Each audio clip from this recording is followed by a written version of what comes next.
इस अनुष्ठान के लिए नहीं जानते हैं। आते हैं दिन में कई बार लोग, उनको मालूम ही नहीं। तो आपके जो भी सगे संबंधी, रिश्तेदार, अड़ोसी पड़ोसी, वो भी लाभ ले लेंगे 13 दिन की एनर्जी का, ऊर्जा का। तो हमने लाभ ले लिया है। अभी और कितने दिन हैं हमारे पास? कितने दिन? 35, 48 दिन तक ये साधना चलेगी। अभी 35 दिन हमारे पास और हैं। कितना ऊर्जा का सर्कल बन जाएगा, कितना दिव्य चमत्कार हो सकता है। अपने तारों को परमात्मा से जोड़ने की कोशिश करना। जरा तारों से तारे मिला कर तो देख, जरा तारों से तारे मिला कर तो देख, प्रभु बंधे हुए खींचे हुए चले आएंगे, प्रभु बंधे हुए खींचे हुए चले आएंगे। जरा तारों से तारे मिला कर तो देख, जरा तारों से तारे मिला कर तो देख, प्रभु बंधे हुए खींचे हुए चले आएंगे, प्रभु बंधे हुए खींचे हुए चले आएंगे। आप जा रहे हैं कहीं, अपनी धुन में चल रहे हैं, सामने से ट्रक आ रहा है। इतने में इतना सा फासला रह गया, कोई व्यक्ति आता है, झट से आपकी बाजू पकड़ता है और साइड में कर देता है। अचानक आप बच जाते हैं। बहुत बड़ा एक्सीडेंट होने से मौत के मुंह से वापस आ जाते हैं। और एक व्यक्ति ऐसा है, जा रहा है, असावधानी कहो या सामने वाले की असावधानी, उसका एक्सीडेंट हो जाता है। लेकिन इतने में तुरंत एक व्यक्ति आता है, उसको उठाता है, अपनी गाड़ी में लेकर जाता है, हॉस्पिटल पहुंचाता है। अभी परिवार वालों को भी पता नहीं है, उसका सारी जिम्मेदारी के साथ इलाज कराना शुरू कर देता है और कहता है कि चिंता मत करो, तुम्हारी मदद करने के लिए मुझे ही परमात्मा ने भेजा है।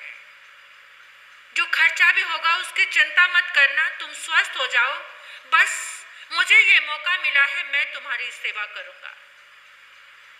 पूरा ध्यान रखता है, खिलाने का, पिलाने का, सारी चार्जेस वही देता है और बाद में घर में भी छोड़ता है और बाद में भी ख्याल रखता है। कौन सा व्यक्ति ठीक है आपकी नजर में? कौन सा व्यक्ति ठीक है? बोलो, कौन सा? हाँ, कौन सा? जो गाड़ी में लेकर गया। हाँ, सब यही सोचते हैं। मुझसे भी किसी ने ये बात पूछी थी, तो मैंने कहा था कि जिसने बाजू पकड़कर बचा लिया, एक्सीडेंट ही नहीं हुआ, वो व्यक्ति सर्वश्रेष्ठ है। ठीक है, दर्द आने के बाद ध्यान रखा, लेकिन जो पहले ही तुम्हारी बाजू पकड़कर बचा लेता है, वो धर्म है, वो तुम्हारी आराधना है। जो दुख आने से पहले ही तुमने की और अचानक तुम बच जाते हो, तुम्हारे ऊपर कष्ट आने वाला है, वो कष्ट नहीं आया क्योंकि तुम्हारी बाजू पकड़कर धर्म ने तुम्हें सेव कर दिया, बचा दिया। और एक बार ऐसा होता है, तुम्हारे पास दर्द आता है, दर्द में तुम याद करते हो भगवान को, तुम्हारी मदद करने के लिए फिर भी कुछ हेल्पर कोई चीज सामने आती है, लेकिन वो दर्द में आती है। क्यों ना कुछ ऐसा करें कि दर्द आने से पहले ही धर्म की आराधना। दर्द आने के बाद, तकलीफ आने के बाद हम सोचते हैं कि धर्म कर लेते हैं, अब बच जाएंगे, बच जाएंगे, लेकिन दर्द तो चल रहा है। लेकिन दर्द आने से पहले ही अगर ये आराधना और साधना हो जाए। यूं अचानक कोई भी मददगार आ जाता है जिसके जीवन में धर्म की आराधना होती है। ये अनुष्ठान चल रहा है, ये भक्ति स्तोत्र का अनुष्ठान, ये बस ऐसा ही है कि दर्द आने से पहले ही, तकलीफ आने से पहले ही किसी ने तुम्हारी बाजू पकड़ ली और तुम्हें साइड में, उस एक्सीडेंट से तुम बच गए। जिंदगी के एक्सीडेंट से कोई बचाने वाला, जिंदगी की दुर्घटनाओं से कोई बचाने वाला है।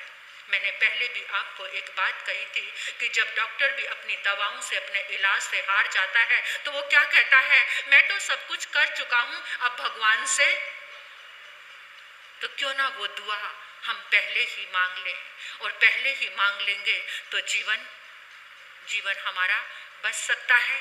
तो ये दिव्य अनुष्ठान चल रहा है। इस अनुष्ठान में जो भागी बन रहे हैं, आते हैं दिन में लोग कुछ बात अपनी शेयर करते हैं तो बड़ा मुझे भी आनंद आता है कि कितने मन से कर रहे हैं। सब काम इजीली बनते जा रहे हैं, सरल होते जा रहे हैं। ये अनुष्ठान कोई साधारण नहीं है, आप इस कीमत को समझते नहीं। जब हम बीज मंत्र की ध्वनि करते हैं, आप देखो कितनी दिव्य ऊर्जा आती है, कितनी ऊर्जा महसूस होती है। और यहाँ पर इस आराधना को हम कर रहे हैं, हर रोज उस एनर्जी को लेकर आप अपने घर में जाते हैं ऊर्जावान बनकर। कहते हैं ना कि आपके अंदर से जो तरंगें निकलती हैं वो फिर घर में भी फैलती हैं, आपकी दुकान में, आपके प्रतिष्ठान में, जहाँ जहाँ भी आप जाते हैं, जो भी आपका संग करेगा वो भी उन ऊर्जा की, उस तरंगों की गिरफ्त में आ जाएगा। इसलिए मिस मत करना इस साधना को। जो 48 दिन तक करेंगे वो साधना, वो बहुत बहुत बहुत भाग्यशाली होंगे।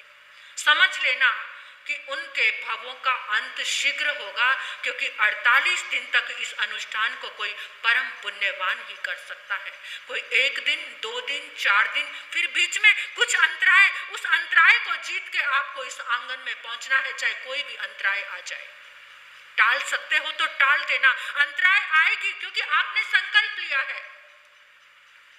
और वो संकल्प, कुछ चीजें ऐसी होंगी कि वो आपके बीच में व्यवधान डालेंगी, लेकिन अगर आप उसमें सफल हो गए, बिना रुके चलते रहे, तो आप उस शिखर पर जरूर पहुंच पाएंगे, आपका मंगल जरूर होगा। अब गुरनी मैया के मुखारविंद से गाथा के अर्थ को आप सुनेंगे। और 25 तारीख भी आपके निकट आ रही है, उस दिन भी बहुत बड़ा अनुष्ठान। पहले तो हम आत्म भगवान की जयंती मनाएंगे, आत्म शुक्ल शिव जयंती। बच्चा बच्चा इस जैन समाज का उस दिन इस आंगन में आना चाहिए। अगर आत्म प्रभु के उपकार को याद करते हो, अगर उन्होंने जो दिया उस ऋण को अगर अपने हृदय में स्थान दिया हुआ है कि कैसे चुकाएंगे उनका ऋण, उनके उपकार, तो उनका गुणानुवाद करने और आइंबिल आराधना करने इस आंगन में, इस प्रांगण में, इस आत्म दरबार में जरूर आ जाना, अपने बच्चे को साथ में लेकर। क्योंकि उस दिन क्या है, रविवार, शनिवार को आइंबिल और रविवार को गुणानुवाद सभा, और आप सबका पालना भी होगा।